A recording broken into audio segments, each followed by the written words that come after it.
아버지, 저희 마음 가운데 찾아오시고 저희 영혼 가운데 찾아오셔서 아버지, 정말 하나님의 얼굴을 보는 아름다움과 기쁨을 보길 바랍니다. 하나님의 이름을 즐거워하는 그 사랑이 제가 되길 바랍니다. 아버지, 내가 주를 사랑합니까 주님? 제가 주님을 사랑한다고 하기에 너무나 부족한 것이 많음을 주의 고백합니다. 아버지, 내가 주를 향한 사랑이 크지 않습니다. 내가 주를 향한 사랑이 너무나 작습니다. 아버지, 나와 주님의 사랑의 관계는 받는 사람이요, 내가 주님을 위하거나 드리는 사랑이 되지 못하는 겁니다. 내가 내 아이를 아끼고 위하는 것보다 훨씬 더 내가 하나님을 아끼며 하나님을 위하는 것이 되기를 소원합니다. 아버지, 내가 모자르다 더 받겠다 하는 것에 벗어나서 이제 내가 주님께 드리는 그 사랑을 하기를 소원합니다. 제가 주님을 찬양하는 자 되길 바랍니다. 하며 내가 주님 앞에 받고 받아서 아버지께 주님께 드리는 그런 일을 제가 하기를 소원합니다. 아버지, 주님을 찬양하는 일을 하기를 소원하니 주여 저를 도우시고 인도하여 주옵소서. 아버지, 주님 저를 도우시고 인도하여 주옵소서. 주님 저를 도우시고 인도하여 주옵소서. 하나님 아버지, 저희가 오늘도 주님을 기대하며 이 자리에 섭니다. 아버지, 각자의 처소에서 하나님을 사랑하고 하나님을 기대하며 예배하는 모든 자들 가운데 주님께서 찾아와 주시옵소서. 이들의 고백을 주님께서 아름답게 받으시고 이들 가운데 은혜 주심으로 응답하여 주옵소서. 그래서 한 주간 일상과 세상을 살아가면서 얻어야 되는 위로와 힘을, 깨달음을, 아버지 치유와 회복을 이 시간 얻어야겠사오니 이 시간 아버지 각 사람에게 은혜를 허락하여 주옵소서. 주님께 예배 시간에 함께 하시길 기대하오며 살아계신 예수님의 이름으로 기도합니다. 아멘. 함께 나눌 말씀은 시편입니다. 시편 150편 5절과 6절 말씀입니다. 시편 150편 5절과 6절 말씀. 5절과 6절 제가 봉독해 드립니다. 큰 소리 나는 재금으로 찬양하며 높은 소리 나는 재금으로 찬양할지어다. 호흡이 있는 자마다 여호와를 찬양할지어다. 할렐루야. 아멘. 오늘은 시편 150편 5절 6절 말씀, 그리고 굉장히 말씀을 많이 볼 거예요. 그래서 전체적으로 이제 찬양에 대한 이야기를 좀 해보도록 하겠습니다. 안녕하세요. 네, 안녕하세요. 네, 오늘 찬양팀 되게 주연이 처음으로, 화면에 안 나왔지만 감사해요. 갈수록 찬양이 더 풍성해지는 것 같아서 참 좋습니다. 코로나 기간에 갑자기 3명의 찬양 인도자와 4번째 싱어와 찬양 인도자 이렇게 돼서 너무 감사한 마음이 있습니다. 오늘 또 찬양에 대한 설교여서 또 저는 밖에서 들었긴 했지만 오늘 또 찬양이 저한테 특별히 의미 있고 은혜로웠던 것 같습니다. 사랑에 대한 이야기 쭉 하고 있죠. 그래서 하나님을 사랑하는 것 이제 결론부예요. 그래서 하나님의 사랑을 받는 것, 하나님의 사랑을 받아서 나를 사랑해야 되는 것에 대한 얘기가 첫 번째 결론이었고요. 두 번째, 내가 다른 사람을 사랑해야 되는 것, 이게 두 번째 결론이었죠. 오늘 이제 하나님을 사랑하게 되는 것에 대해서 이제 세 번째 결론으로 얘기하는 건데, 요거는 이제는 한 달 전에 설교를 했었어요. 근데 결론부이기 때문에 좀 반복된 얘기 좀 한 번 더 하도록 하겠습니다. 그래서 사랑, 하나님은 사랑이시라라고 하는데 그것은 하나님께 사랑을 받아서 내가 나를 사랑하게 되고 다른 사람을 사랑하게 되고 하나님을 사랑하게 되고 그래서 세상을, 역사를 사랑하게 되는 건 이제 이 순서로 가는 거거든요. 이 그림을 여러분들이 그리셨으면 좋겠다 해서 좀 반복되지만 조금 다른 각도에서 하나님을 사랑하는 것에 대해 다루어 보도록 하겠습니다. 지난번에 들었던 설교 기억하십니까? 위하는 사랑에 대한 얘기를 하면서 얘기를 했었어요. 누군가를 위하는 사랑, 누군가를 위하는 만큼 사랑하고 있는 게 되게 중요하다는 얘기를 했죠. 내가 무엇인가 누군가를 위하는 만큼 사랑하지 않으면 결과적으로 내 시간, 돈, 인생이 낭비되는 기분이 든다고 했어요. 그렇죠? 비싼 값을 치르고 싼 것을 사는 기분이 든다고 했죠. 별로 소중한 것이 아닌 것을 향해서 우리는 시간을 쓸 수밖에 없잖아요. 돈을 쓸 수밖에 없고, 그렇죠? 삶을 쓴단 말이에요. 근데 그 대상이 내가 사랑하는 대상, 위하는 대상이 아닐 때 이게 아깝게 되는 거죠. 그렇죠? 내가 이 시간을 들여서 이 사람들이랑 있는 거야? 내가 내 인생을 들여서 이 일을 하고 있는 거야? 아깝잖아요. 그렇죠? 그래서 인생의 가장 소중한 선물은 누군가 나를 위하는 것이기보다, 그것도 소중하지만 내가 무엇인가 누군가를 위하는 만큼 사랑하고 있는 게 내 인생의 정말 소중한 선물이라고 말씀을 드렸어요. 그렇죠? 그래서 내가 나를 위하는 만큼 사랑하면 멋있는 사람이 된다고 그랬어요. 그렇죠? 자기 자신을 돌볼 줄 아는 사람은 멋있는 사람이거든요. 그렇죠? 이런 사람이 멋있는 사람이에요. 나를 돌볼 줄 아는 사람. 와, 멋있다. 그렇죠? 꾸미고 다닐 줄도 알고 관리도 할 줄 알고. 그렇죠? 내가 다른 사람을 사랑하면 아름답다고 그랬죠. 아이를 사랑하는 엄마의 이런 모습 아름답잖아요. 그렇죠? 어려운 사람을 사랑하는 사람들의 손길 아름답죠. 서로 사랑하는 연인들이 맞잡은 손, 우리는 여기서 아름답다고 느끼잖아요, 그렇죠? 다른 사람을 사랑하는 건 아름답습니다. 세상을 사랑하고 어떤 가치관을 사랑하는 거, 이건 존경스럽죠, 그렇죠? 국가를 사랑해서 헌신하는 분들, 의미 있는 가치를 사랑해서 거기에 도전하고 헌신하는 분들, 우리는 그런 사람들을 보면서 존경스럽다라고 느끼죠. 그리고 이렇게 하나님을 사랑할 때 우리는 그때 은혜로운 사람을 보죠. 아, 저 사람 정말 하나님을 사랑해서 하나님을 위하고 하나님을 닮아갈 때 우리는 은혜로운 사람을 봅니다. 그렇죠? 그러니까 누군가를 위하는 만큼 사랑하지 않은 사람은요, 좀 안쓰러워요. 그렇죠? 인생이 낭비돼 보이는 거거든. 그 사람이 아무리 뭘 가지고 있고 개인사적으로 성공적이라고 할 수 없어요, 사실. 나 자신을 사랑하는 사람은 멋있고요, 다른 사람을 사랑하는 사람은 아름답고요, 어떤 의미 있는 가치를 사랑하는 사람은 존경스럽고요, 그리고 하나님을 사랑하는 사람이 우리가 은혜로운 사람을 보게 되는 거죠, 그렇죠? 그래서 여러분들 우리가 추구하는 게 뭐예요? 신앙에서 다른 것들을 배격한다는 뜻이 아니에요. 다른 것들도 좋지만 그 중에 무엇이 제일 하나님을 위하는 만큼 사랑해서 은혜로운 사람이 되는 거. 와, 그렇게 되고 싶다. 이게 신앙인의 지향이 된다고 얘기를 드렸어요, 그렇죠? 한 걸음 더 나가서, 그래서 이 얘기를 하면서 저번에 이사야를 소개했었는데, 그래서 이사야의 삶을 통해서 하나님을 사랑하는 사람의 삶을 소개했었고요. 오늘은 다윗이라는 사람을 소개하려고 해요. 근데 다윗의 삶을 따로 소개하지는 않겠고요. 다윗의 그냥 고백을 쭉 한번 오늘은 그냥 소개해드리고 싶어요. 다윗의 고백. 다윗이 정말 계속 반복적으로 하나님을 사랑한다고 고백하거든요. 그러니까 제가 이렇게 제일 많이 사랑한다고 말하는 대상은 저희 아들이에요. 이한이한테 그러는데 거의 매일 그러죠. 이제 집에 들어가면 보면 사랑한다고 하고, 잘 때 인사하게 되면 사랑한다고 하고, 아침에도 그럴 때가 있고, 그럼 보면 사랑하고 난 얘를. 그러니까 이렇게 고백한단 말이에요. 되게 자연스러워요. 그렇죠? 근데 다윗이 그래요. 다윗이 정말 하나님 앞에 정말 자연스럽게 해서 사랑합니다, 사랑합니다, 사랑합니다 고백하는 부분이 되게 많이 나와요. 그래서 오늘은 그냥 그 고백을 쭉 들으시면서 한번 느끼셨으면 좋겠어요. 그래서 이제 그걸 좀 소개하는 설교를 하려고 해요. 다윗이 사랑한다고 그렇게 많이 말하나? 그냥 그렇게까지 많이 말하는 것 같지는 않은데, 여러분, 다윗이 사랑한다는 이 고백이 성경에서 어떤 단어로 제일 많이 표현되어 있냐면 사랑이라는 단어로 표현되어 있긴 한데 그보다 더 찬양이라는 단어로 표현되어 있어요.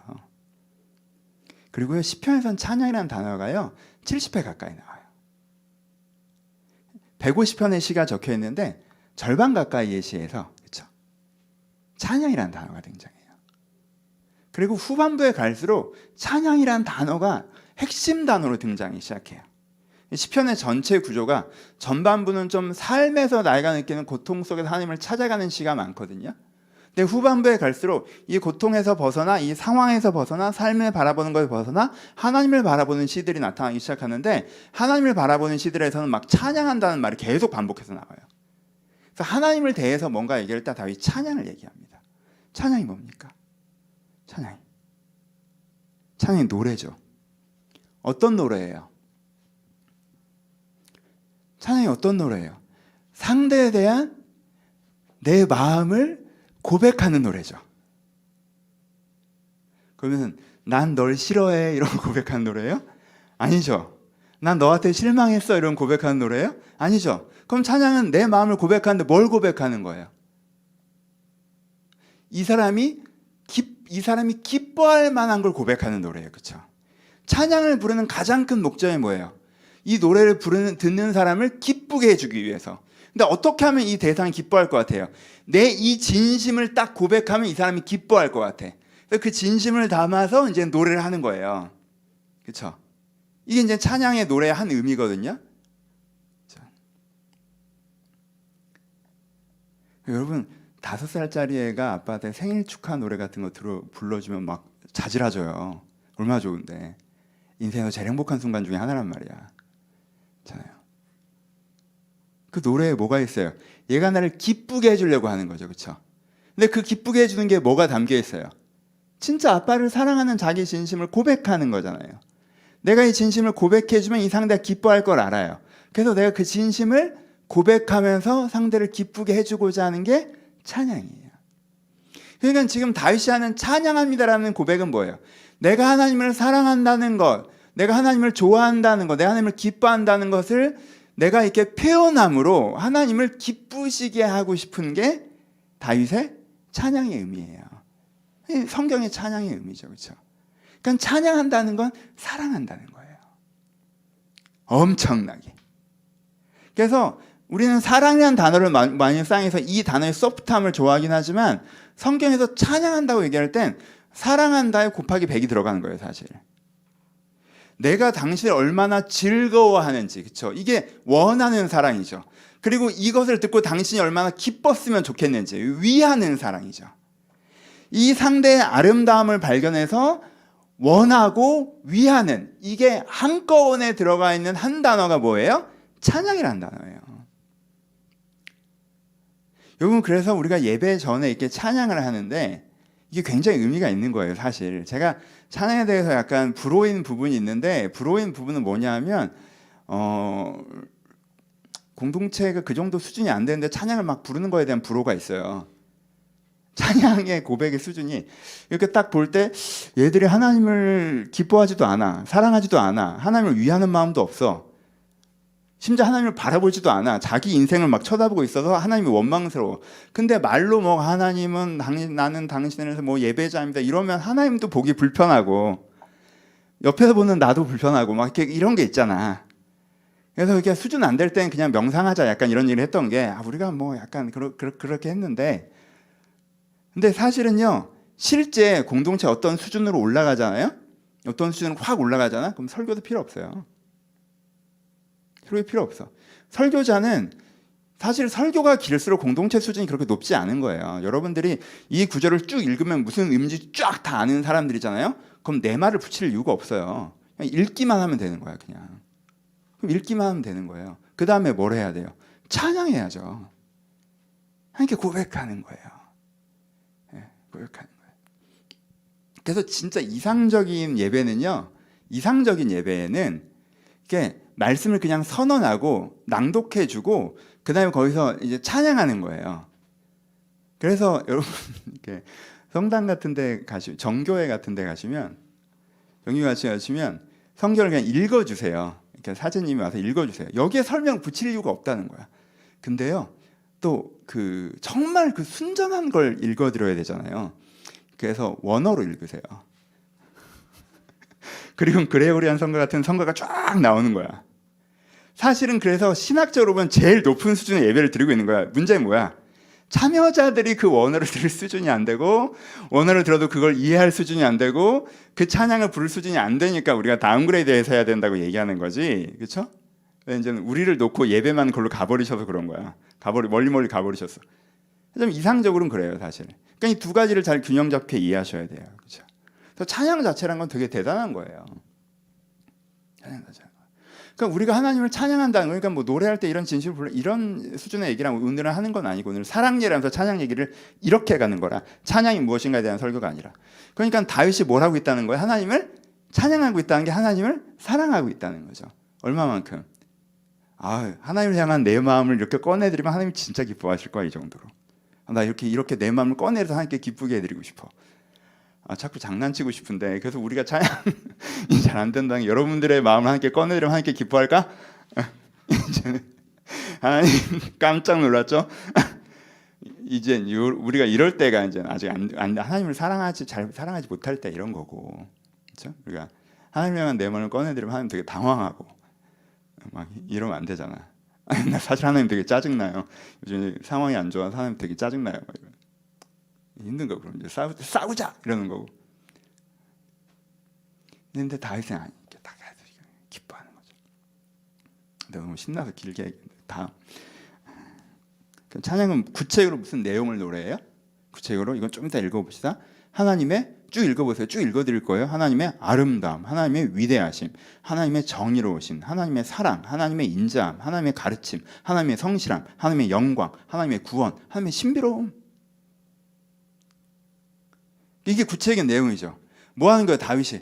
와, 사랑이 뭐라고 그랬어요? 상대 안에 있는 아름다움을 발견해서 즐거워하고 위하는 거라고 그랬어요. 원하고 위하는 거. 다윗이 하나님을 이렇게 들여다봤더니, 하나님을 봤더니, 와, 하나님 진짜 신비롭다. 하나님 정말 신비로워요. 내가 하나님이 신비를 아니까 하나님 기쁘시죠? 하나님 정말 의로우시구나. 하나님 진짜 의로워. 난 내가 맞다고 생각하고 하나님이 틀렸다고 생각하고, 하나님 왜 이런 식으로 하세요? 옛날에는 그런 식 이상한 생각에 빠져 있었는데 하나님 의로우시네. 하나님께서 선하시고 하나님께 이 위대한 일을 해가고 계시네요. 하나님 의로우세요. 제가 하나님 이런 의로움을 깨달아 하나님 기쁘시죠? 이 구조예요. 그러니까 하나님의 성품에 대해서 찬양하는 거죠. 그렇죠? 그래서 계속 찬양을 이따 읽어드릴 거지만 쭉 보시면 하나님의 위대하심, 하나님의 아름다우심, 하나님의 사랑, 하나님의 인자하심, 하나님의 가르치심, 하나님의 정의로우심을 다윗이 하나님께서 뭐 깨달으면 이제 다윗이 하나님에 대해서 뭘 또 발견하고 깨닫고 하나님 안에 있는 그 아름다움을 느끼면 그걸 또 찬양하는 거예요. 하나님의 성실하심, 하나님 정말 성실하시고 하나님께서 나한테 정말 성실하셨구나. 하나님 주의 성실하심을 찬양하면 이렇게 되는 거예요. 하나님 되게 좋아하세요. 그렇죠? 그리고 또 찬양을 무엇을 찬양합니까? 이런 구체적인 내용과 함께 또 하나 찬양은 비욘드가 담겨 있어요. 그 너무 측량할 수 없는, 그러니까 찬양으로 표현하는 거예요. 그러니까 내가 측량할 수 있잖아요. 그럼 이제 약간 말로 표현돼요. 하나님 한 요 정도 의로우시구나. 제가 알았어요. 이게 기도로 해도 돼. 근데 막 내가 모르겠는 거야. 이 비욘드인 거야. 이게 측량할 수가 없어. 그러니까 내가 하나님 의로우시면 알았어요. 요 정도로 내가 표현이 안 되는 거야. 내가 안 게 오픈엔딩, 무한대로 알았으니까 내가 표현할 때 내가 그냥 말로만 표현이 안 되는 거예요. 이렇게 말로만 표현을 못 하는 거예요. 내가 뭔가 무한대를 표현할 수 있는 형식이 필요한 거예요. 그래서 노래를 부르는 거라고. 그럼 비욘드에 대한 표현이에요. 그래서 찬양이라고 하는 게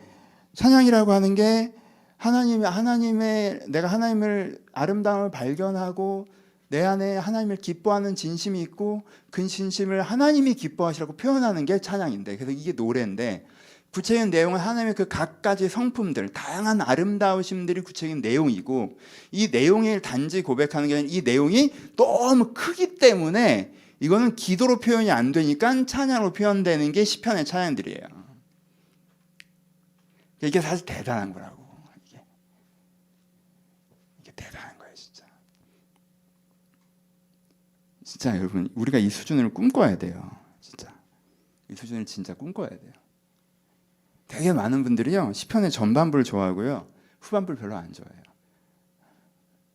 제가 이렇게 홍보를 해보니까 제일 반응이 좋았던 시편의 어떤 상품들이 뭐였는 줄 아세요? 저주시. 야, 시편에 저주시도 있어 라고 상품 소개해주면 여러분들 되게 좋아하세요. 시편에 저 나쁜 놈들 죽어버리라는 시도 있어. 그런 시도 있어. 내가 소개해줄까 하고 소개해주면요 반응들이 좋아요. 왜? 하나님이 내 적을 죽여버릴 것 같아서 너무 반응이 좋은 거지. 근데 그 다음에가 이제 제일 안 팔린 것 중에 애가가 뭐냐면 하나님 저 나쁜 놈들 죽여버리세요라고 저주를 하다 보니까 그 기준으로 바라봤더니 자기도 죽일 놈이거든. 나도 똑같이 나쁜 놈들이라는 거야. 나쁜 놈이었다는 거야. 그래서 슬픔의 노래를 부르는 거거든. 하나님 저도 문제가 많군요. 이게 제일 안 팔려요. 제일 많이 여러분들이 호이신 게 뭐예요? 교훈시와 감사시. 애가 다음에 뭐냐면 하지만 그래도 하나님께서는 저를 돌보시는 자이십니다. 그러니까 지금 힘들지만 하나님께 저를 돌보실 거예요. 이게 시편도 여러분들 제일 좋아하는 시죠. 하나님 어찌하여 숨으십니까? 어찌하여 보이지 않으십니까? 하나님께서 함께 계심을 믿습니다. 주여 나를 구원하소서. 이 구도에 우리가 제일 익숙하죠. 시에서 제일 많은 부분이기도 하고 이게 사람들이 가장 좋아하는 시. 하지만 이 과도기를 넘어서면 전반부는 아직 그 난장판에 있는 거고, 난장판에 있으니까 쟤 나빠요 저도 문제군요에 있는 거고, 중반부가 중요하죠. 이게 구원의 파트니까 내가 그런 거에 있어서 문제를 인지하지만 하나님께 도우심을 믿고 신뢰하고 변화되는 감사시까지가 이런 거고, 감사를 해보면 이제 진짜 하나님이 보이잖아요. 여기까지는 뭘 보는 거예요? 상황을 보는 거란 말이야. 근데 여기서부터 뭘 보는 거야? 하나님을 보는 거죠. 하나님을 보니까 여기서부터 이제 쏟아져 나오는 게 찬양이라고. 그래서 되게 많은 분들이 후반부를 지루해 하시는 거예요. 왜? 이 수준은 모르겠으니까.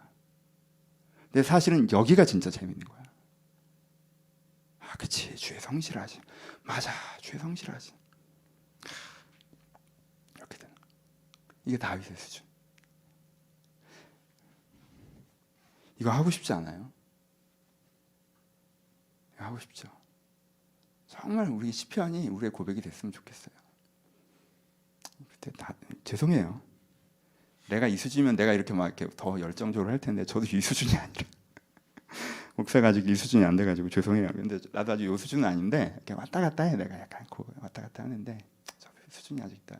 내가 좀 이 수준이야. 여러분들 날 보면서 그걸 느끼고 막 또 같이 찬양해야 되고 그럴 텐데 아직까지 이제는 홍보대사 정도 위치에서 말씀드립니다. 죄송하게도. 그래서 이제 요 수준인 사람을 제가 소개를 시켜드릴게요. 다윗이라고. 읽어봅시다. 제가 그냥 쭉 읽어드릴게요. 앞부분에 사랑의 고백도 좀 읽을게요. 여호와여, 내가 주께서 계신 집과 주의 영광이 머무는 곳을 사랑하오니. 시편 26편 8편이에요. 그러니까는 하나님이 머무시는 곳을 사랑한다고 하는 건 뭐예요? 하나님과 함께하는 걸 이 사람이 사랑하는 거죠, 그렇죠? 하나님을 보는 거, 주의 영광, 하나님과 머무르는 거. 하나님 저 그게 너무 좋아요. 하나님, 저는 하나님과 머무는 걸 너무 사랑해요. 라는 고백이에요. 다음은 만군의 여호와여, 주의 장막이 어찌 그리 사랑스러운지요. 시편 84편 1편이에요. 만군의 여호와여, 하나님이 장막이 어찌 그리 사랑스러운지요라는 건 뭐예요? 주의 장막이 사랑스럽다는 건요, 하나님과 함께 머무는 집이잖아요. 하나님과 함께 머무는 삶이 아름답다는 뜻이고, 하나님이 만들어 가시는 세상이 아름답다는 뜻이에요. 더 넓게 보면, 그렇죠? 와, 하나님과 머무는 집. 그러니까 하나님이랑 내가 이제는 결혼해서 한 집에서 사는데, 이 집이 너무 아름답고 이 삶이 너무 아름다운 거야. 이게 좀 확장해서 보면 하나님이 만들어가는 세상, 하나님과 함께 만들어가는 이 세상이 너무 아름답고 공동체가 포함되죠. 너무 아름답고 너무 좋은 거야. 이런 거죠. 여호와여, 내 음성과 내 간구를 들으심으로 내가 그를 사랑하는도다. 여호와께서 내 음성과 내 간구를 들으심으로 내가 그를 사랑하는도다. 시편 116편 1절이에요. 하나님은 너무 하나님을 사랑해요. 왜? 하나님은 나에게 귀 기울이시는 분이거든. 내 음성과 내 간구를 들으시는 분이에요. 그때 내가 하나님 너무 좋아요. 너무 사랑해요. 하나님. 내 영혼이 주의 증거를 지켜 싸우며 내가 이를 지극히 사랑하나이다. 시편 119편 167점.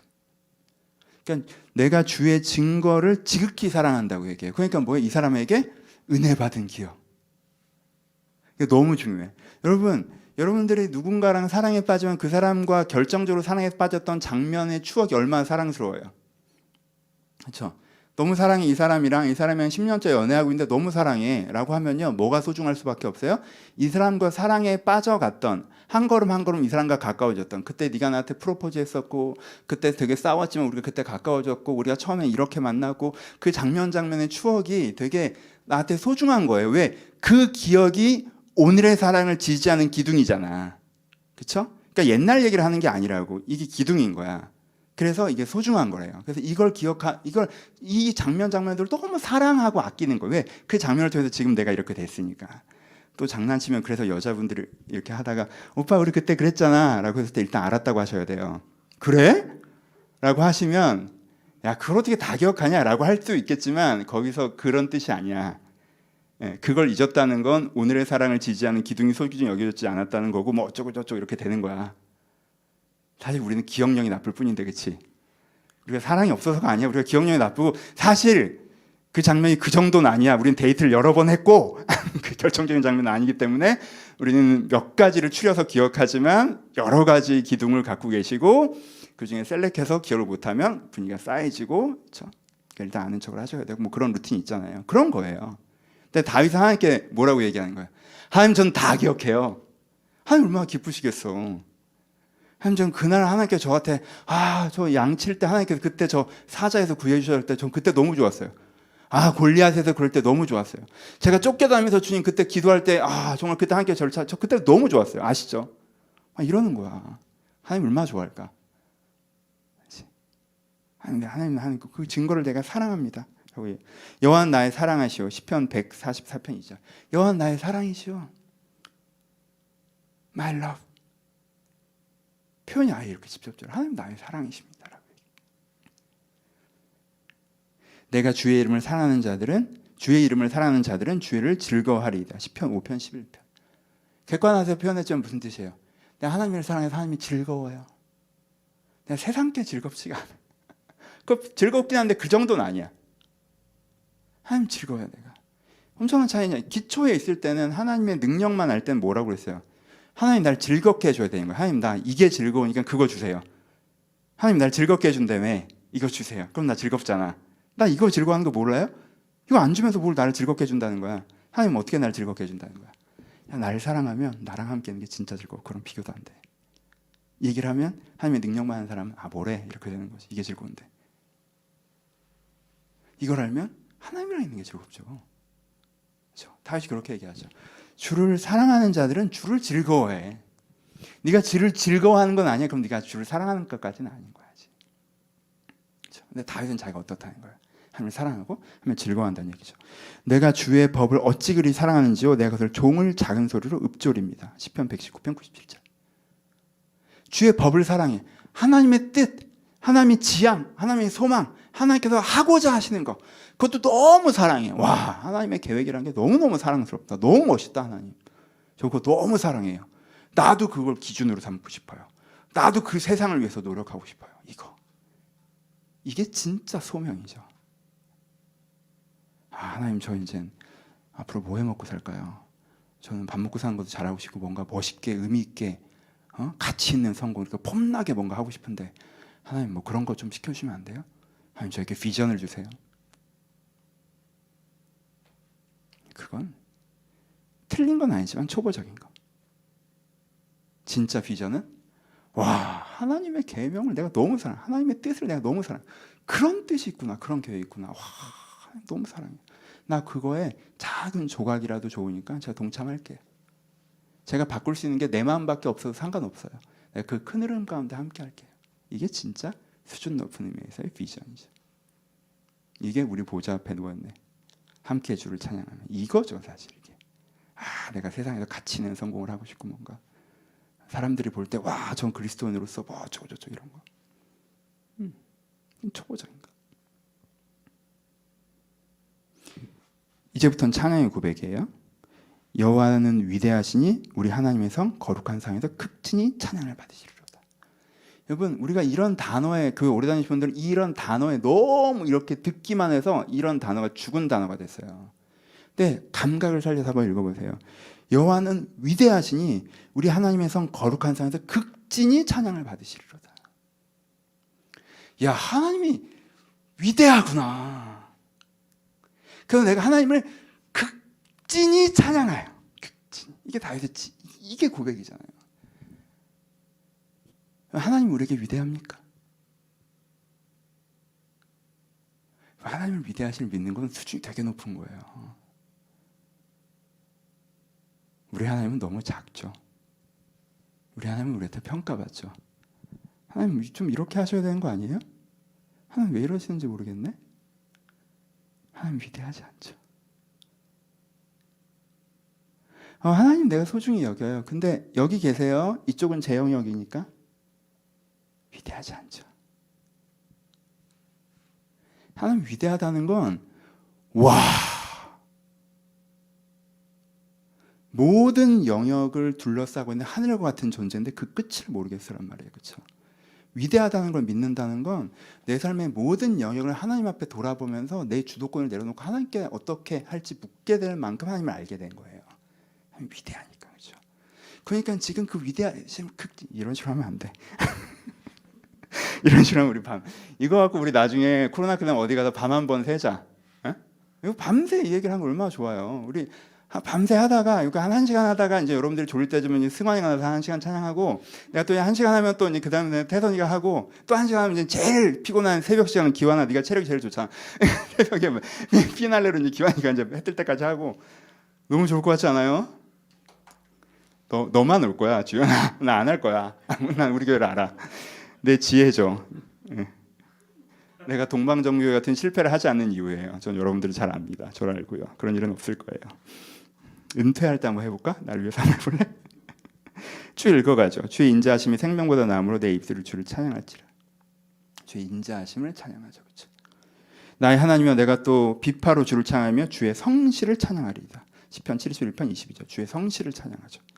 나의 야곱의 하나님을 영원히 선포하며 찬양하며. 야곱의 하나님을 찬양하는 건 이것도 설교 한 편을 해야 되는데 야곱에게 어떻게 하셨던 하나님, 그러니까 야곱을 돌보시고 구원하신 하나님을 찬양하는 거예요. 그래서 야곱을 찬양하는 하나님이라는 말이요 사실 되게 은혜로운 말이에요. 그래서 우리를 돌보신 하나님, 우리를 구원하신 하나님을 찬양합니다. 여호와여 주의 기이한 일을 하늘이 찬양할 것이. 하나님의 신비로움을 찬양하는 거야. 와, 이건 내가 이해를 못하겠다. 어떻게 이해를 못하겠어? 그러면 하나님의 위대하신과 신비로움을 찬양하지 못하는 사람은요, 하나님을 자기 아래 두고 평가하고 재단하고 이해하려고 해요. 자기가 이해되지 하나님을 제거하고요. 여러분들 아래 둔단 말이에요. 그건 아직 하나님을 본격적으로 알아갈 수가 없어요. 하나님의 위대하신 하나님의 신비로움을 찬양할 수 있어야 하나님을 진짜 아는 거예요. 그렇죠? 그렇잖아요. 여러분, 사람도요, 자꾸 다른 얘기하면 안 되는데, 사람도 저 사람은 내 손바닥 아니라고 생각되는 사람이 있고요. 무례하게 표현하면 저 사람은 나보다 훨씬 똑똑해. 훨씬 더 마음이 깊어. 성품이 깊어. 생각이 넓어. 능력이 많아. 그래서 내가 이렇게 함부로 판단하기 어려워. 왜? 내 이해 범위를 넘어나니까. 우리가요, 사람도 나보다 윗 레벨인 사람에 대해서는요, 위대함과 신비로움을 인정합니다. 그냥 생각이 있겠지. 내가 다 이해할 수는 없지만. 그냥 나보다 똑똑하니까, 그 사람이. 나보다 정보가 많으니까. 나보다 전체 뷰가 있으니까. 사람도 그래요. 요즘 사람들은 다 교만해서 모두가 자기 아래라고 생각하는 웃기는 사회에 살고 있긴 한데, 사실은 그래요. 자기 위가 있단 말이에요. 하나님 내 위라고 하는 거예요. 신비롭다. 다윗이 언제 이걸 고백했을까요? 뭔가 그냥 제 상상에서 이거 한 줄 한 줄을 설교를 할 수 있어요. 뭔가 제 상상에서 뭔가 마음에 안 들었을 거예요. 뭔가 이해되지 않았을 거예요. 근데 그 과정은 아직도 이해가 안 되는데 결과가 되게 좋은 걸 봤을 수도 있어요. 제 상상에서는 그래요. 그때서야 하나님 신비롭다. 이거 모르겠다. 난 모르겠는데 이게 제대로 가고 있다는 건 알겠네. 와, 다음에 이런 일이 생겨도 내가 감히 하나님을 판단할 수가 없겠네. 진짜. 이때 뭐 하는 거야? 하나님의 기이하신 일, 주의 기이하신 일. 와, 이거 일을 이런 식으로 하시네? 찬양하는 거죠. 지존자여 시변군과 비파와 수금으로 여호와께 감사하며 주의 이름을 찬양하고 아침마다 주의 인자하심을 알며 밤마다 주의 성실한 베품이 좋으나이다. 시편 91편 1절이에요. 주의 인자하심과 성실하심을 찬양하죠. 내가 인자와 정의를 노래하겠나이다. 여호와여 내가 주께 찬양하리이다. 하나님의 인자와 정의를 찬양하고요. 시편 101편 1절이에요. 여호와를 찬양하라. 여호와께는 선하시며 그 이름이 아름다우니 그 이름을 찬양하라. 시편 135편 3절이에요. 여호와의 선하심과 아름다우심을 찬양하죠. 이건 계속 가죠. 후반부에는요, 계속 그 선하심과 인자하심을 찬양해요. 하나님의 선하심과 하나님의 인자, 찬양하는 하나님의 선하심, 하나님의 인자하심, 그죠? 계속 나와요.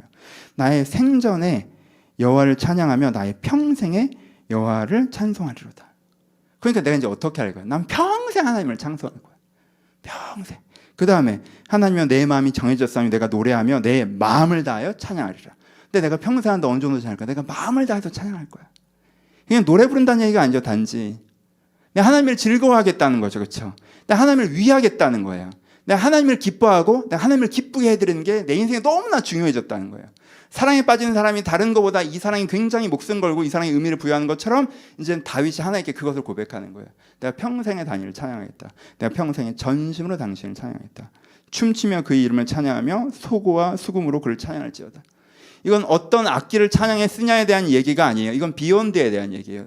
이제는 그냥 말로 안 돼. 노래를 불러야 돼. 노래로 안 돼. 그러니까 어떤 온갖 악기를 다 갖고 와서 노래 불러야 돼. 새 노래로 찬양해야 돼요. 이제까지 노래로도 안 돼. 그러니까 또 새로운 노래를 짓고 또 새로운 노래를 지어야 돼요. 왜? 끝이 보이지 않으니까. 내가 최선을 다해서 담아가는 거죠. 그렇죠? 춤추며 그 이름을 찬양하며 소고와 수금으로 찬양하라. 최선이죠. 호흡 있는 자마다 여호와를 찬양하라. 할렐루야. 시편 150편 마지막에 오늘 구절이죠. 호흡 있는 자마다 여호와를 찬양하라. 나만 그런 게 아니야. 모든 사람이 하나님과 이런 사랑에 빠질 수 있어. 하나님께서 모든 사람을 이렇게 사랑하셔. 그래서 너도 이렇게 하나님을 사랑하게 될 거야. 여러분, 이게 시편의 끝이에요. 이게 시편의 어떤 면에서 내면의 신앙 성장 과정을 보여주는 책이거든요. 그래서 이게 시편의 내면 성장 과정이 막 하면 뭐 중간에 하나님 없는 것 같아요. 이럴 때도 있고 잘못된 게 아니에요. 수준이 그런 거예요. 그 과정을 겪고 우리가 성장하는 거라니까. 다윗도 그럴 때가 있어요. 왜 이런 식으로 하십니까? 그럴 때도 있죠. 우리가 잘못한다는 뜻이 아니고 그런 수준일 때가 있어요. 다윗도 그 고백을 한다니까. 오히려 그 고백을 안 하는 게 문제예요. 안 하는 건 밑에서 쌓이고 밑에서 쌓여서 썩어요. 오히려 그 고백을 하세요. 하나님 왜 없는 것 같아요? 하나님이 왜 이런지 모르겠어요. 이런 고백을 하세요. 다윗이 하나님께 그런 고백들을 하잖아요. 그럼 고백들을 통해서 다윗이 성장해 나가요. 그래서 어디에 이르러요? 호흡이 있는 모든 자마다 여호와를 찬양하리로다 이르는 거예요. 자기도 완전히 그 찬양에 젖어들어 있는 상태고 이게 보편적이라는 거. 모든 사람이 이래야 된다는 거예요. 고백까지 딱 이르는 거예요. 진짜 하나님을 사랑하는 상태. 해돋는 데부터 해지는 것까지 여호와를 찬양하라고 얘기하죠. 그렇죠? 용들과 바다도 찬양하라고도 얘기해요. 용과 바다는 사탄과 악한 세상을 얘기하는 거거든요. 그럼 결국은 그들도 하나님의 위대하신 거, 하나님의 그 아름다우심을 볼 수밖에 없다라고 얘기를 해요. 그렇죠?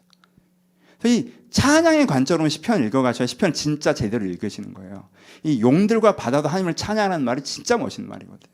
하나님의 승리를 선포하는 말이란 말이에요. 이런 식의 흐름. 다윗이 이만큼 어때요? 하나님을 깊이 사랑하죠. 그 사랑을 알고 있고요. 그 사랑을 보고 있어요. 그러니까 여러분 오늘 이거는 너무 긴 설교, 이것만 갖고 한 시리즈를 할 수 있는데 여러분들이 날 버릴까 봐 내가 이걸 시리즈로 선택하지 않았어요. 근데 이 시리즈를 여러분 한번 생각해 보시면요, 시편의 이 관점에 보시면 하나님을 더욱 사랑해가는 게 신앙이구나라는 걸 알 수가 있어요. 그럼 신앙의 성숙이 뭐예요? 여러분의 인격이 좋아지는 거예요? 여러분이 하는 사역이 뭔가 위대한 사역이 되는 거예요? 여러분 어떤 은사를 받아서 여러분들이 막 하면 뭐가 이제 벌어지고 막 그러는 거예요?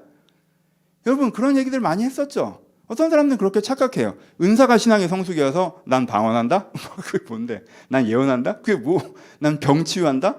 난 환상봤다? 그게 뭐? 네가 얼마나 영적 감각이 묻으면 보지 않고 믿는 게 복된데 자꾸 보여주겠니?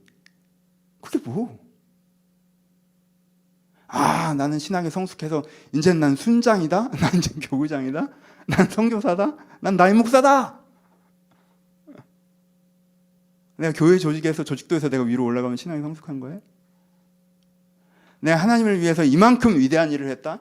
내가 이만큼 교회를 세우고 내가 이만큼 하고 저만큼 하고 뭘 이루고 구리와 꽹가리 같다고 했죠. 사랑이 없으면 우리는 꽹가리 같은 거예요. 그거 다 그냥 시끄러운 소리라는 거예요. 시끄러운 소리. 그건 핵심이 아니야.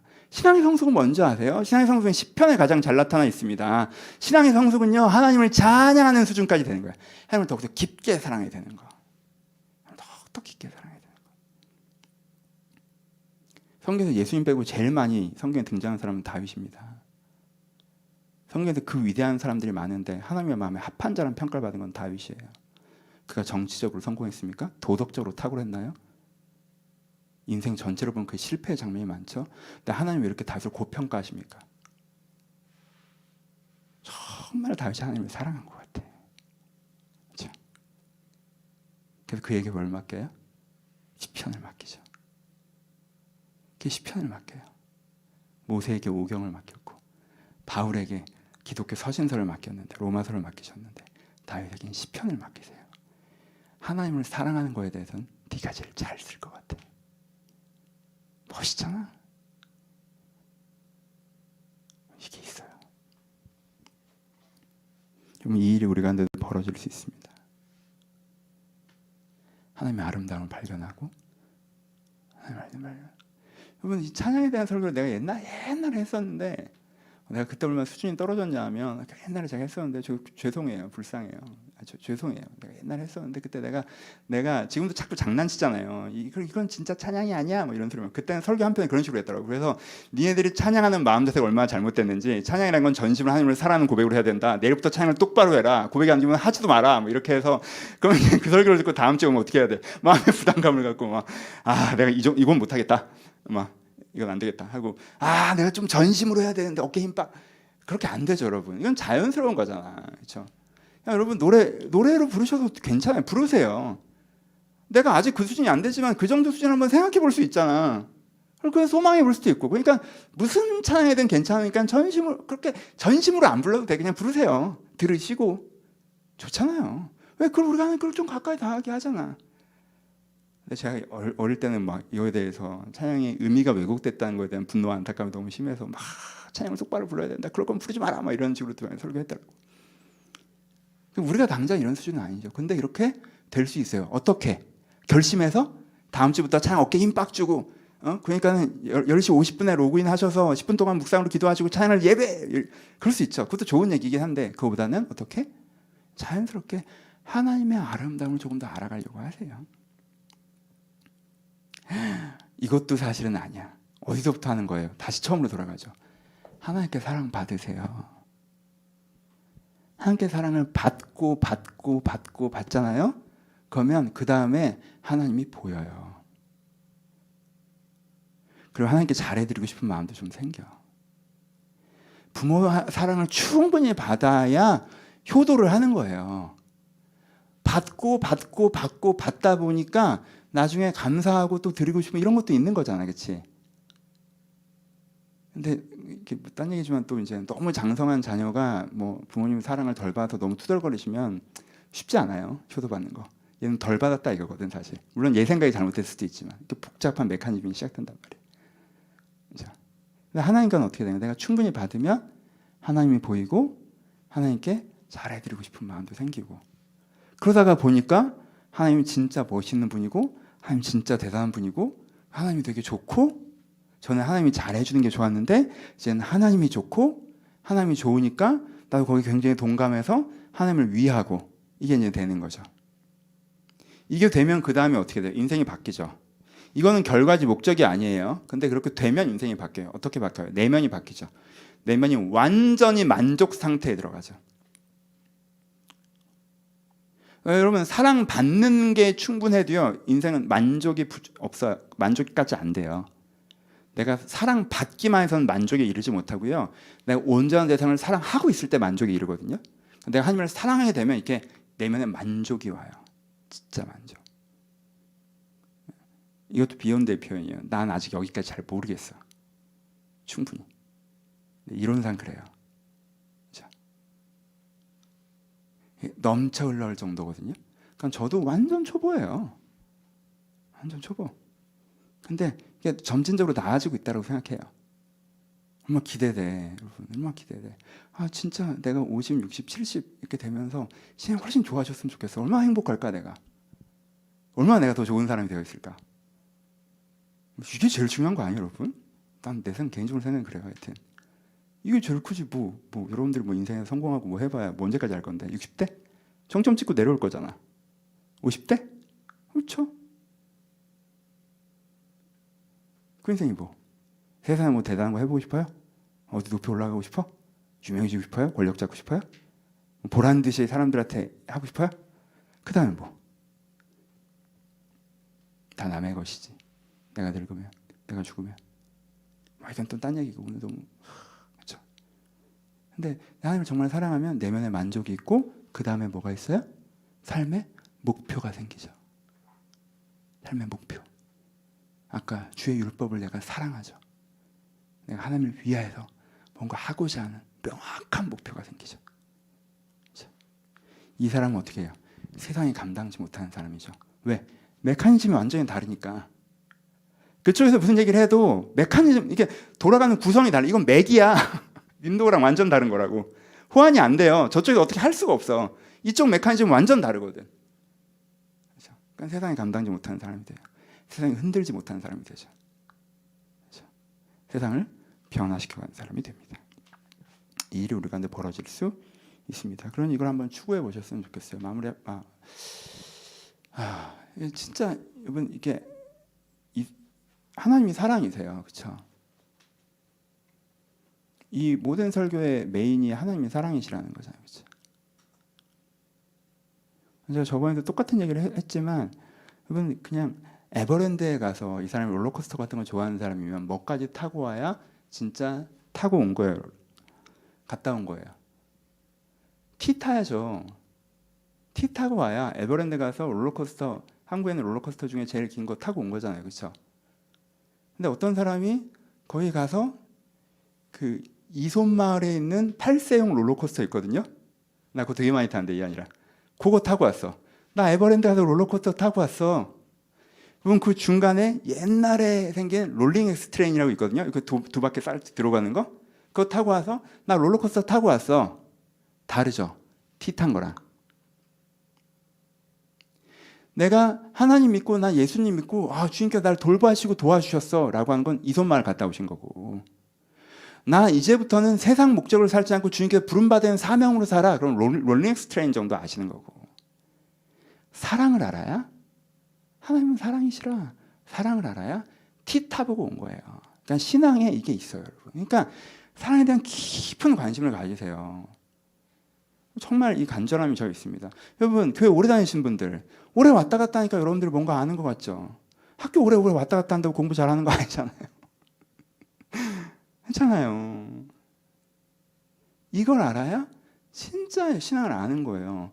잘 모르시는 분들이 내가 교회 오래 왔다 갔다 해도 신앙을 자꾸 아신다고 생각하시는데 보니까 어떤 분들은 하나님 도움 받는 것도 제대로 모르면서 자꾸 그건 입구에서 쇼핑하고 나가신 거예요. 인형 2개 사가지고. 남들은 에버랜드 갔다 온 줄 알겠지. 여러분 교회 20년 다녔고 30년 다녔으니까 남들은 기독교인이라고 하겠지. 나도 나 에버랜드 갔다 왔잖아. 거기까지 가서 입장권 듣고 들어가서 갔다 왔잖아. 근데 그건 도움도 받고 사명도 받고 사랑도 누리고 이래야 진짜 이걸 아는 거야. 이 위대한 책을, 이 복음을. 여러분들 꼭 이걸 느껴봤으면 좋겠습니다. 여러분들도 누릴 수 있었으면 좋겠습니다. 다른 얘기 하나 할게요. 일반적인 얘기. 너무 신나서 얘기해서 설교가 너무 길어졌는데 이거 할까 말까 그냥 할게요. 이 얘기하고 마무리하죠. 사람이 마음을 채우는 건요. 일반적인 얘기 좀 잠깐 하고 일로 다시 돌아오죠. 사람이 마음을 채우는 건 3가지예요. 첫 번째, 좋아하는 게 있잖아요. 그러면요 3분의 1쯤 차요.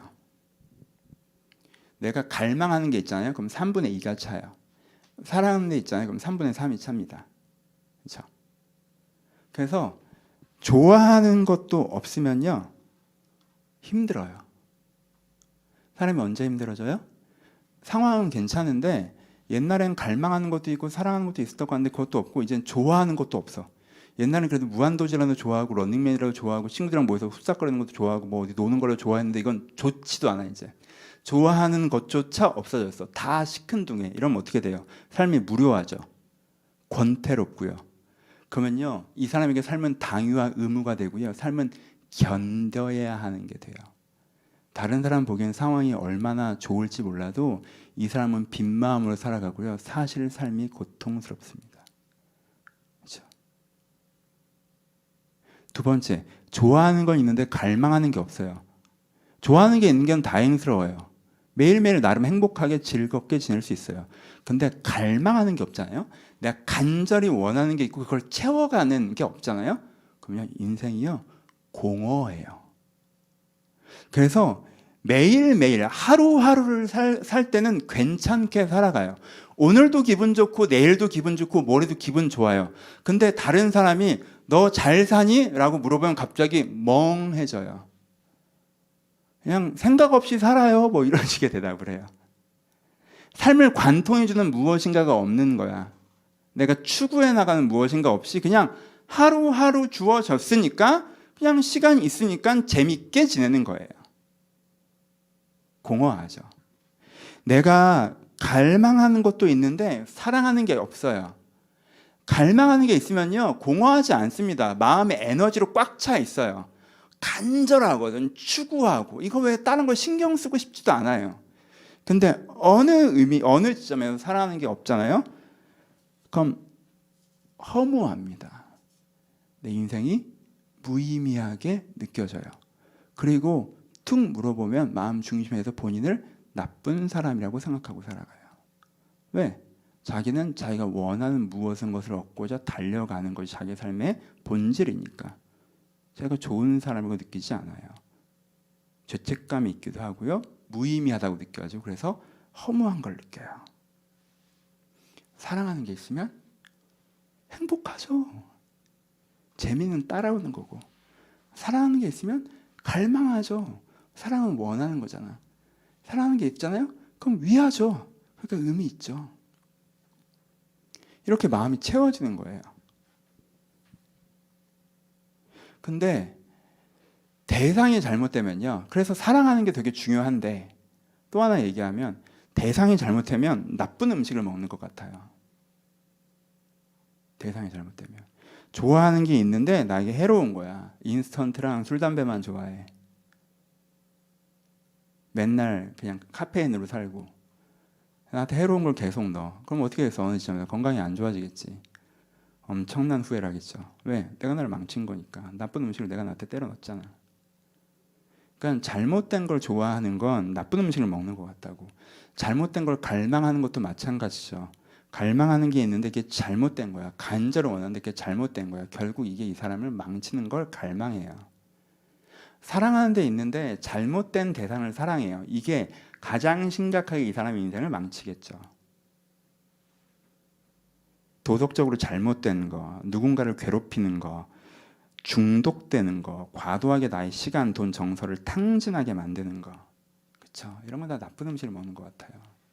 내가 나쁜 사람을 사랑하는 거, 그것은 그에게 나를 망칠 기회를 주는 거예요. 내가 의미 없는 걸 사랑하는 거, 그럼 내 인생을 의미 없게 만드는 거고, 내가 죄를 사랑하면요 영혼을 숨막히게 하는 거고요, 돈을 사랑하면요 그 짝사랑은 실패할 거라고 말씀을 드렸어요. 잘못된 대상을 사랑하면요, 잘못된 대상을 갈망하면요, 잘못된 대상을 좋아하면요, 그게 결국은 나쁜 음식을 먹는 것처럼 내 인생에 피해가 됩니다. 그런데 문제가 뭔지 아세요? 이슈가 나쁜 음식을 먹으면 배가 안 부릅니까? 부르죠. 지금 잘못된 걸 좋아하고 갈망하고 사랑하는 동안에 내 마음이 채워져요, 안 채워져요? 채워져요. 이게 문제예요. 내 마음이 채워진다고, 그 순간. 그러니 그거는 잘못된 거니까 잘못된 걸 좋아하고 갈망하고 사랑하면 안 된다고 얘기해도 이 사람은 이거 자체에 큰 애착을 갖고 이걸 보호해요. 왜? 이거의 반대는 뭐예요? 권태, 공허, 무의미잖아. 글로 가기가 싫은 거야. 그러니 그거보단 이게 낫다는 거야. 그건 오늘도 내일도 별로지만 이게 내일 나를 별로로 만든다는 건 알겠는데 오늘은 괜찮게 만들잖아. 그럼 사람이 뭘 하겠어? 오늘도 내일도 별로인 것보다는 오늘은 괜찮지만 내일을 망쳐진 걸 선택할 거 아니에요. 그러니까 여기에 머무르려고 한다고. 굉장히 여기에 뿌리를 내려버리는 성향이 있어요. 잘못된 것에 불구하고. 그래서 뭐가 필요한 거예요? 여러분, 여러분들의 마음의 목자가 되셔야 돼요. 일로 가는 게 아니야. 살살살 달래서 좋은 걸 좋아하고 갈망하고 사랑할 수 있도록 이 마음을 이쪽으로 끌고 가셔야 된다고. 포인트를 아시겠어요? 그러니까 목자가 하듯이. 여러분, 목자가 양들 뒷골문이 따라다닙니까? 양들 가는 대로 다 따라다녀요? 그럼 양들 낭떠러리 가서 다 떨어질 텐데, 그 눈 나쁜 애들이? 그렇잖아요. 목자는 그렇게 하잖아요. 그럼 목자가 무슨 소 이게 딱 뚫고 여기 딱 매서 야 일로 와 여기 끌고 가요? 말하듯이 입에 딱 재가 물려고 이렇게 끌고 갑니까? 목자가 양을 그렇게 다루나요? 그러지 않죠. 여러분, 말은 그냥 간단하잖아요. 기수갈 게 땡겨버리면 이리로 갈 수밖에 없어. 고개가 이렇게 돌아간단 말이에요, 그렇지? 근데 목자가 양에게 그렇게 해요? 그렇게 안 하죠. 어떻게 해요? 몰아가죠. 슬슬슬슬 몰아가죠. 야, 이쪽으로 가자, 이쪽으로 가자, 이쪽으로 가자. 에이, 이쪽으로 가면 이쪽으로 가자. 이렇게 몰아가죠. 슬슬슬슬슬. 여러분들의 마음을 그렇게 목양하셔야 돼요. 이렇게 몰아가야 된다고. 이렇게 내가 잘못된 걸 사랑하고 좋아하면 야, 글로 가면 떨어져, 글로 가면 떨어져, 큰일 나, 이쪽으로 가자, 이쪽으로 가자, 이렇게 몰아가셔야 된다고. 그래서 내가 좋은 걸 사랑할 수 있도록, 좋은 걸 좋아할 수 있도록, 좋은 걸 갈망할 수 있도록 이걸 하셔야 돼요. 왜 오늘 이 얘기를 하는지 아시겠죠? 내가 하나님을 사랑한다라고 얘기할 때, 하나님을 사랑하는 게 얼마나 기쁘다고 얘기할 때, 여러분들이 하나님을 사랑하는 방향으로 못 가시는 이유가 뭔지 아세요? 여러분들이 나름 사랑하는 게 있어서 그래요. 여러분들이 지금 나름 좋아하는 게 있고, 여러분들이 지금 나름 갈망하는 게 있어요. 그 여러분한테 해로워요. 근데 그거 안 놔요. 왜? 이거 놓으면 공허, 허무와 무의미인 것 같으니까. 그나마 이게 인스턴트라도 배고픈 것보단 나니까. 내가 몇 년 뒤에 당뇨가 걸릴지 모르겠지만 오늘은 배를 그럼 굶어주고 하니까 먹을 수밖에 없죠. 여러분, 이걸 이해하셔야 돼요. 일로 가란 얘기가 아니에요, 여러분. 여러분 마음을 달래세요. 여러분들 지금 사랑하는 거, 좋아하는 거, 뭐 갈망하는 거, 다 죄다 이렇게 하고 싶진 않아요. 그렇지도 않고. 근데 여러분, 그것 중에 상당수는요, 하나님의 자리를 빼앗으면까지 여러분들이 사랑하고 있는 거, 갈망하고 있는 거. 아, 진짜 여러분, 제가 여러분 얼마나 잘 알겠어요. 하지만 제가 아는 선에서 얘기하면 가끔은 이게 더 문제예요. 여러분들 진짜 나쁜 사람들이면 정말 죄를 갈망하고 막 죄를 사랑하고 막 이러면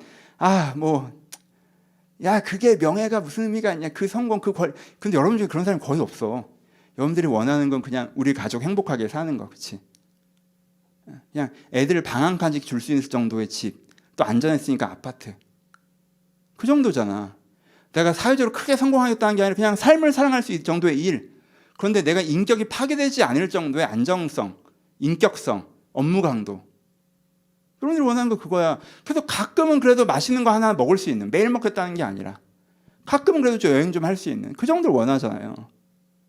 그 정도를 원해. 그러니까 뭐라고 못하겠어. 이게 이 원하는 게 너무 좋은 거니까. 저도 원해요, 여러분. 저도 원해. 나 좀 그랬으면 좋겠다. 저도 원해요. 이게 잘못됐다는 얘기는 절대 아니에요. 진짜 진심. 진짜 아니에요. 여전히 갈망하세요. 이런 건 여전히 갈망하고 여전히 사랑하시고 여전히 좋아하세요. 근데 여러분 조심스럽지만 분명하게 물어볼게요. 그게 하나님의 자리를 빼앗을 정도면 문제 있어요. 그건 문제가 있다고. 이제 살살 이렇게 좀 하셔야 돼요. 그건 문제가 있잖아. 그렇죠? 그래서 여러분들이 정말 하나님을 사랑하고 하나님께 사랑받고 이걸 기뻐하고 즐거워하고 이게 있는 상태에서 얼마든지 같이 가는 거고 훨씬 더 이거에 대해서 기쁘게 할 수 있어요.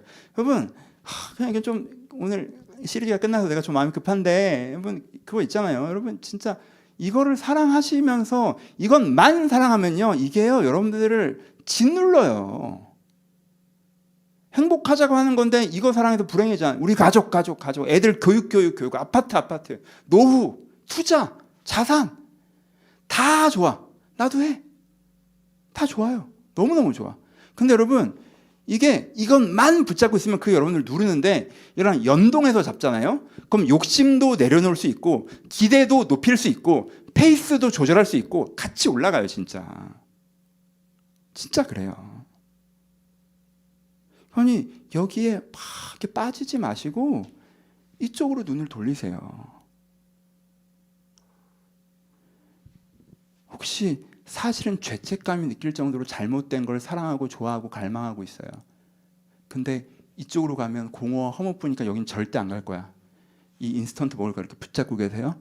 그거 놓으셔도 돼요. 좋은 음식이 있습니다. 이거 놓으셔도 돼요. 일로 가라는 게 아니에요. 놓으셔도 돼요. 잘못된 건 아니지만 이것도 놓으면 난 아무것도 없는 것 같아요? 아니에요. 놓으셔도 돼요. 더 좋은 게 있어요. 말씀 마칩시다. 여러분 우리가 풀어가고 있는 문제가 돈 문제만 있는 것 같죠. 건강 문제만 있는 것 같죠. 권력 문제만 있는 것 같죠. 여러분들 풀어가고 있는 문제가 교육 문제만 있는 것 같죠. 부동산 문제만 있는 것 같죠. 주식 문제만 있는 것 같죠. 여러분 풀어가는 문제가 그냥 관계 문제 뭐 이런 것 같죠. 맞아요. 근데요. 제가 목사니까 이렇게 얘기하겠죠. 뭐 목사니까. 여러분들 풀어가야 할 문제의 사실 40%는 사랑의 문제예요. 여러분들 이 문제가 안 풀려서 문제예요. 이 문제가 안 풀려서 삶의 우선순위가 엉킨 거고 이 문제가 안 풀려서 정서적으로 여유가 없는 거고 이 문제가 안 풀려서 뭔가에 과도한 의미를 부여하는 거고 이 문제가 안 풀려서 매몰되는 거고 이 문제가 안 풀려서 행복하지 않은 거예요. 이 문제가 풀리잖아요? 이 문제만 풀린다. 그래봐야 40점이지. 뭐 사랑만 있으면 된다. 난 그건 모르겠어. 내가 수준이 나서 그런가 봐. 원래 성경에서 얘기하는 정답은 100%래. 근데 난 그건 모르겠어. 콜로세움에서도 뭐 주님만 찬양하고 사랑이 있으면 다 되고 난 그건 모르겠어요.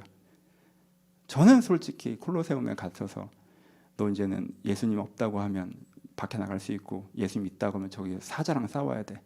너 어떻게 할래? 그럼 전 예수님이 없다고 생각합니다. 나와서 회개할 거야. 확신합니다. 전 그럴 사람. 전 절대 사자랑 싸울 사람이 아니에요. 내가 날 알아. 그게 내 수준이에요. 내 수준권 얘기할 수밖에 없잖아. 나도. 근데요, 제 수준에서는 감히 제 수준의 최대치에서는요, 제가 느끼기엔 사랑이 여러분들의 문제의 40%는 해결해요. 사랑만 있으면 된다는 건 모르겠고 난 아직. 성경은 다 된다고 하는데 그건 또 모르겠고. 근데 제 최대치는 여러분 40%는 해결됩니다. 저 같은 초보가 보기에도. 여기까지는 여러분 금방 오실 수 있어요. 여러분의 사랑의 문제를 해결해서 여러분 인생 문제가 40%가 해결되는 것까지는 금방 오실 수 있어요. 왜? 난 여러분들은 그렇게 앞서 있는 사람이 아니거든. 진짜 금방 올 수 있어요. 100%는 꿈도 못 꾸겠어 난. 여러분 그럴 수 있어요. 이것을 기대하시면서 이 사랑이라는 숙제를 풀어가심으로 하나님께 사랑을 받아 다른 사람을 사랑하고 하나님을 사랑하고 그것이 여러분들 삶을 바꿔나가는 그 시편이 느꼈던 다윗이 느꼈던 그 영광을 여러분들 느끼시기를. 그래서 우리가 막 정말 우리가 그 수준이 돼서 같이 찬양을 하잖아요. 그러면 정말 또 다를 거야. 그런 경험이 있죠. 사람이 정말 고백의 깊이를 갖고 뭐 수련회 마지막 날 같은 데 찬양하면 같은 찬양을 부르는데 은혜의 깊이가 다른 거 있죠. 하나님의 임재가 느껴질 때 있죠. 그렇죠? 야, 우리가 그 수준이 된다고 생각해봐. 수련회 마지막 날 억지로 무슨 양메기들 끌어올리는 게 아니라 우리가 진짜 일상적으로 그 수준이 된다고 생각해봐. 그럼 주일날 모여서 찬양할 때 우리가 어떨지, 그게 얼마나 행복할지, 어떤 콘서트장이나 공연을 보는 거 비교할 수 없는 진짜. 같이 가보자. 혼자는 못 가요. 여기는 한번 해봤으면 좋겠어요. 죽기 전에. 되면 좋고 아니면 말고. 근데 진짜 우리 조급하진 않지만 그 사랑의 수준에 대한 기대를 가지고 함께 전진해 나가기를 주님의 이름으로 축복하면서 우리 기도하겠습니다. 오늘 너무 높은 수준을 얘기했어요. 그래서 뭐 높은 수준을 이야기하는 건 상대적 박탈감이나 자기 정죄만 되기도 되게 쉬워요. 그러지 마시고 하나님을 사랑하는 건 우리한테 아직 먼 얘기일 수 있어요. 여러분들의 대부분, 우리의 대부분은 하나님께 사랑을 받아서 나 자신을 사랑하는 거, 그 일과 풀고 있을 수 있습니다. 지금 곱셈, 나눗셈, 구구단 외우고 있는데 괜히 뒤에 미적분 펼쳐보지 마세요. 근데 뒤에 미적분이라는 게 있다는 걸 우리 알고 갑시다. 이게 대단한 게 있어요, 진짜. 여러분 이거 차근차근 해나가시면 나중에 10편, 150편 대단한 걸 우리가 해볼 수가 있어요. 그런 기대가 있다는 건 좋지 않아요? 그 방향이 있다는 거. 방향을 여기다 잡으면 우리가 갈지자의 행보로 흔들리지 않고 인생의 큰 방향으로 잡아갈 수 있어요. 쓸데없는 원망과 불평, 쓸데없는 거에 대한 그 매몰과 집중 이런 걸로부터는 벗어날 수 있어요. 오늘도. 그래서 높은 수준을 오늘 얘기하는 건 우리를 담백하게 만들어줍니다. 여러분들이 여기에 동의하셨으면 좋겠어요. 하나님, 제가 나중에 정말 잘 되는 게 돈 많이 버는 거, 성공하는 거, 안정되는 거 뭐 이런 거 아니고 내가 상상하기에 정말 잘 되는 게 하나님을 깊이 사랑하게 되는 거이게 하여 주옵소서. 내가 그 방향을 걷고 걸어가게 하여 주옵소서. 또 여러분들 지금 하나님을 사랑하는 고백만큼 우리 찬양합시다. 하나님, 제가 정말 작지만 다윗만큼은 아니지만 제가 주님을 사랑합니다. 제가 주님을 사랑합니다. 제가 주님을 사랑합니다. 들은 말씀 가지고 우리 한번 같이 기도하도록 하겠습니다. 기도하겠습니다. 하나님 주여, 정말 주님을 저희가 찬양하길 바랍니다. 주님, 저희가 주님을 찬양하길 바랍니다. 아버지, 저희가 주님을 찬양하길 바랍니다. 주님, 저희가 찬양하길 바랍니다. 정말 찬양하길 바랍니다. 주여, 정말 찬양. 정말 얘기만 하는 것도 좋습니다. 주님. 정말 얘기만 하는 것도 좋습니다. 정말 여기 한번 가보고 싶습니다. 주님. 아버지, 정말 얘기만 하는 것도 좋습니다. 정말 여기 가보고 싶습니다. 주님. 아버지, 정말 여기에 가보고 싶습니다. 정말 여기 가보고 싶습니다. 주님. 저희가 정말 함께 저도 하나님을 너무 사랑하고 이 사람들도 하나님을 너무 사랑하고 저희 성경에 나오는 고백도 우리의 진심이고 그래서 우리 가운데 사랑이 넘치고 내가 하나님을 좋아하고 하나님을 기뻐하고 하나님을 사랑하고 아버지, 저희가 여기에 가보고 싶습니다.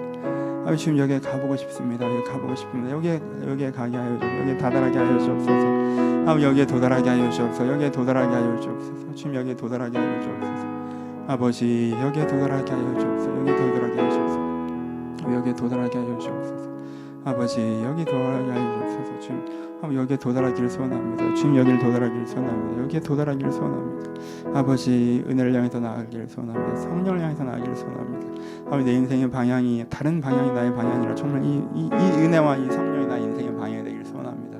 아버지, 주님을 기대합니다. 주님을 기대합니다. 주님을 기대합니다. 아버지, 우리를 사랑하셔서 하나님 우리를 사랑하셔서 정말 중요한 기대를 갖고 나아오니 주여, 저희가 은혜를 주시옵소서. 저희가 은혜를 주시옵소서. 저희가 주님을 사랑하게 하여 주옵소서.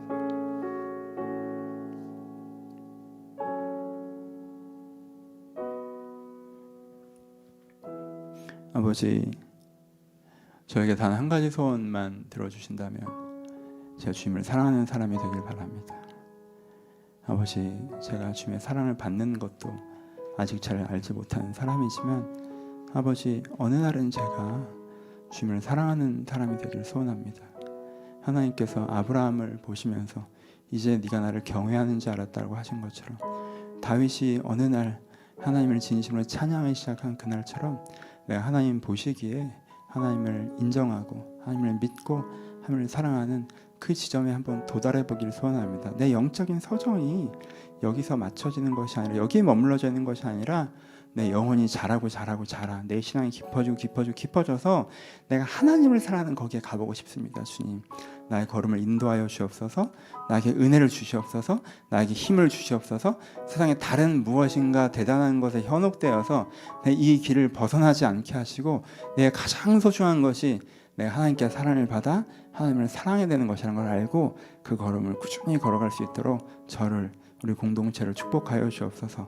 아버지, 사실은 정말 그런 날이 있었으면 좋겠습니다. 아버지, 저희가 함께 모여 시편을 진심으로 고백하며 설명할 필요 없이 서로가 이런 진심을 갖고 있다는 걸 알며 저희가 주님을 함께 노래하고 찬양하고 기뻐하고 그 가운데 주님의 임재를 누리는, 저희가 아버지 그런 삶을, 그런 순간을, 그런 예배를 저 공동체가 만나갔으면 좋겠습니다. 주님, 아버지, 지금은 잘 보이지 않으나 저희가 걷고 걷겠사오니 그런 날도 허락하여 주시옵소서.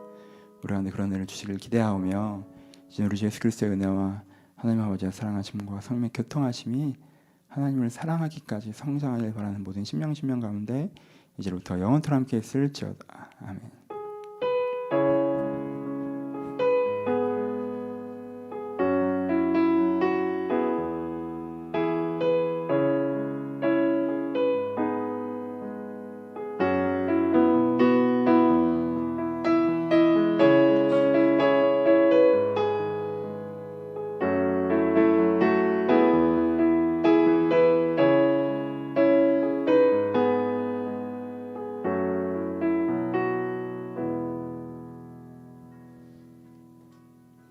서로 주님께 감사의 박수 하겠습니다. 감사합니다. 예, 감사합니다. 오늘도 함께 해주셔서 되게 감사하고요. 광고 말씀